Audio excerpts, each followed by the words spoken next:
గద్వాల కోట తెలంగాణ రాష్ట్ర మహబూబ్ నగర్ జిల్లాలోని కోటలన్నింటిలోకెల్లా చాలా ప్రసిద్ధి చెందింది.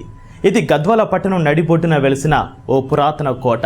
ఈ కోట నల్ల సోమనాద్రిగా పిలుచుకునే రాజా పెద్ద సోమభూపాలుడు క్రీస్తు శకం 1662లో నిర్మించాడు. ఇదే కోటలో చెన్నై కేశవస్వామి దేవాలయాన్ని సోమనాద్రియే అత్యంత సుందరంగా నిర్మించగా కోట లోపల ప్రస్తుతం ప్రభుత్వ డిగ్రీ కళాశాల, ప్రభుత్వ జూనియర్ కళాశాలలు కొనసాగుతున్నాయి.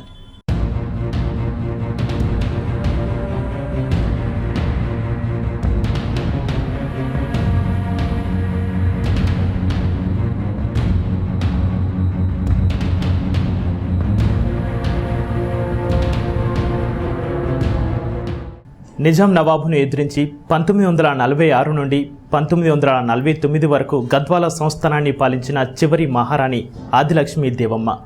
గద్వాల సంస్థానాన్ని స్వతంత్ర సంస్థానంగా ప్రకటించి పాలించిన వీరత్వం ఆమెది. సీతారామ భూపాలానికి సంతానం లేకపోవడంచే నిజాం నవాబు మీర్ ఉస్మాన్ అలీఖాన్ తమ రాజ్యంలో గద్వాల సంస్థానాన్ని కలుపుకుంటే రాణి న్యాయ పోరాటం చేసి సంస్థానాన్ని తిరిగి చేజిక్కించుకుంది. సంస్థానంలో సాంప్రదాయంగా వస్తున్న సాహిత్య పోషణను కొనసాగిస్తూ ఎందరో కవులను ఆదరించి గద్వాలకు విద్వద్ గద్వాలగా కీర్తికి కారకురాలైంది.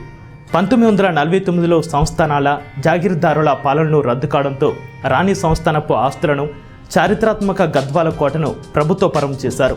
1663లో రాజా పెద్ద సోమభూపాలుడి పాలనతో ప్రారంభమైన గద్వాల సంస్థానపు పాలన 1949లో మహారాణి ఆదిలక్ష్మీ దేవమ్మ పాలనతో ముగిసింది. ఆమె పేరు మీదుగా గద్వాల కోటలో ప్రభుత్వ డిగ్రీ కళాశాలను ఏర్పాటు చేసిన మహారాణి ఆదిలక్ష్మీ దేవమ్మ ఆగస్టు 18న 1953లో అస్తమించింది.